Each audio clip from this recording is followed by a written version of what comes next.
مختلف جرنلسٹ ہیں جن میں عقیل احمد ہیں، ذوالقرنین ہیں، یہ اسلام آباد سے اس خبر کو جو ہے وہ رپورٹ کر رہے ہیں، اور ان کے مطابق صدر نے اس بارے میں غور و فکر اور سوچ بچار شروع کر دیا ہے اور رواں ہفتے ان کے درمیان ملاقات کا امکان ہے۔ اب میں ناظرین اکرام آپ کو ایک اور ڈیولپمنٹ بتانا چاہتا ہوں۔ کل ایک امپورٹنٹ دن ہے، کل 22 تاریخ ہے۔ اللہ تعالیٰ صحت دے جسٹس عامر فاروق کو۔ اگر ان کی کل طبیعت ناساز نہ ہوئی، اگر ان کو بیماری نہ پڑی، وہ کل عدالت میں اویلیبل ہوئے، تو کل عمران خان کے 2 کیسز ان کے سامنے لگے ہوئے ہیں۔ ایک توشہ خانہ کے اندر ان کی سزا کو معطل کیا جائے، دوسرا ان کی سزا معطلی کے لیے معطل کر کے ان کی رہائی کا حکم دیا جائے۔ اب دیکھنا یہ ہے کہ جسٹس عامر فاروق کل فیصلہ کر پاتے ہیں یا نہیں کر پاتے، یہ امپورٹنٹ ہوگا۔ ناظرین اکرام، آپ جانتے ہیں کہ جسٹس عامر فاروق کا عمران خان کے حوالے سے جس طرح کا رویہ رہا ہے، کہنے کو یہ جج ہیں اور حلف دے کر آئے ہیں کہ انصاف پر مبنی فیصلے دیں گے، مگر اس شخص سے کسی خیر کی توقع رکھنا بعید از امکان ہے۔ لیکن اس سے پہلے میں آپ کو یہ خبر بھی بتا دوں، وہ سپریم کورٹ سے ہے۔ سپریم کورٹ میں بھی تحریک انصاف کی دیگر مقدمات میں جو گرفتاری روکنے کی درخواست تھی عمران خان سے متعلق، اس پہ سپریم کورٹ نے اعتراض لگا دیا اور اعتراض لگا کے عمران خان کی درخواست واپس کر دی ہے۔ یہ سلمان صفدر نے ایک آئینی درخواست دائر کی تھی جس کو 184 سب کلاس 3 کے تحت دائر کیا گیا تھا۔ رجسٹرار سپریم کورٹ نے اعتراض لگایا کہ ان اجزاء کو پورا نہیں کیا اور انہوں نے ذاتی مفاد کے لیے 184 سب کلاس 3 کی درخواست دائر کی۔ یہ بتانا پڑے گا کہ کس طرح یہ عوامی مفاد کا معاملہ ہے۔ پھر انہوں نے اعتراض لگایا کہ آپ نے براہ راست سپریم کورٹ سے رجوع کیا اور متعلقہ فورم سے آپ نے رجوع نہیں کیا۔ ان کے پاس ٹرائل کورٹ کا فیصلہ چیلنج کرنے کا متعلقہ فورم موجود تھا۔ درخواست گزار ثابت نہیں کر سکا کہ کون سا بنیادی حق متاثر ہوا اور یہ کیسے عوامی مفاد کا معاملہ ہے۔ تو سپریم کورٹ سے یہ معاملہ ہو چکا ہے۔ اب دیکھنا یہ ہے کہ کل جسٹس عامر فاروق اس بارے میں کیا کر پاتے ہیں۔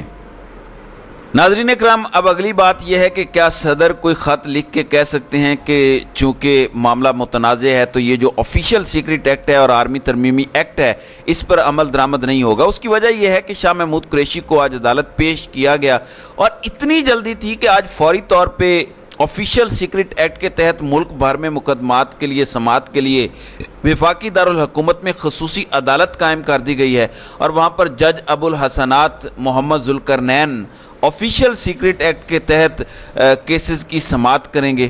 آج شاہ محمود قریشی کی ان کیمرہ سماعت ہوئی ہے، وہاں پہ صحافیوں کو نکال دیا گیا۔ اسی طرح سے لاہور میں چودھری پرویز الہی کو آج پیش کیا گیا۔ چودھری پرویز الہی کا بھی 29 اگست تک جسمانی ریمانڈ منظور کیا گیا۔ ان کی سماعت کے موقع پر بھی صحافیوں کو وہاں پہ نہیں آنے دیا گیا کہ کہیں کوئی ویڈیو باہر نہ آ جائے، کوئی پیغام باہر نہ آ جائے۔ بھائی، ڈر اور خوف کس بات کا ہے؟ لیکن آج ویژولز دیکھنے کو ملے۔ عمر سرفراز چیمہ سابق گورنر جو پنجاب جو تھے، ان کی داڑھی بڑی ہوئی تھی۔ میاں محمود الرشید موجود تھے، ڈاکٹر یاسمین راشد صاحبہ تھیں۔ میرے خیال سے پاکستان کے اندر سیاسی کارکنوں کا حوصلہ بڑھانے کے لیے یہ تصویریں بڑی عام ہیں۔ دیکھیں، وہ چاہتے تو پرویز خٹک کی طرح، فواد چودھری کی طرح، کسی اور کی طرح پریس کانفرنس کر کے جان چھڑوا لیتے، لیکن انہوں نے فیصلہ کیا اپنی لیڈرشپ کے ساتھ کھڑے ہونے کا، اور جب آپ ایسا کرتے ہیں تو اس کے لیے قربانی دینی پڑتی ہے، اس میں تکلیفیں برداشت کرنی پڑتی ہیں۔ حالانکہ عمر سرفراز چیمہ کو تحریک انصاف نے بہت اگنور کیا اپنے دور حکومت میں، جب حکومت جا رہی تھی تب انہیں لگایا گیا۔ حالانکہ عمر سرفراز چیمہ پاکستان تحریک انصاف کے بنیادی کارکنان میں شمار ہوتے ہیں، لیکن انہوں نے بتایا کہ اپنی قیادت کے ساتھ، اپنے نظریے کے ساتھ کس طرح کھڑا ہونا ہے۔ اب آفیشیل سیکرٹ ایکٹ کے تحت قائم ملک کی پہلی اسپیشل عدالت نے سائفر کیس میں شاہ محمود قریشی کا 4 روزہ جسمانی ریمانڈ منظور کر لیا ہے، اور یہ پہلی آفیشیل سیکرٹ ایکٹ کے تحت اسپیشل عدالت قائم کی گئی ہے جس میں سائفر کیس میں گرفتار شاہ محمود قریشی کو پیش کیا گیا، اور قانون کے مطابق آفیشیل سیکرٹ ایکٹ کے تحت درج مقدمات کی سماعت ان کیمرہ ہوئی، اور عدالت میں شاہ محمود قریشی کے وکلاء شعیب شاہین، انتظار پنجوتھا، گوہر علی اور علی بخاری موجود تھے، جبکہ پی ٹی آئی کے جونیئر وکلاء کو کمرہ عدالت سے نکال دیا گیا۔ ایف آئی اے کی جانب سے سائفر کیس میں 13 روزہ جسمانی ریمانڈ کی استدعا کی گئی تھی، تاہم عدالت نے شاہ محمود قریشی کو 4 روزہ جسمانی ریمانڈ پر ایف آئی اے کے حوالے کرتے ہوئے انہیں 25 اگست کو دوبارہ پیش ہونے کا حکم دیا ہے۔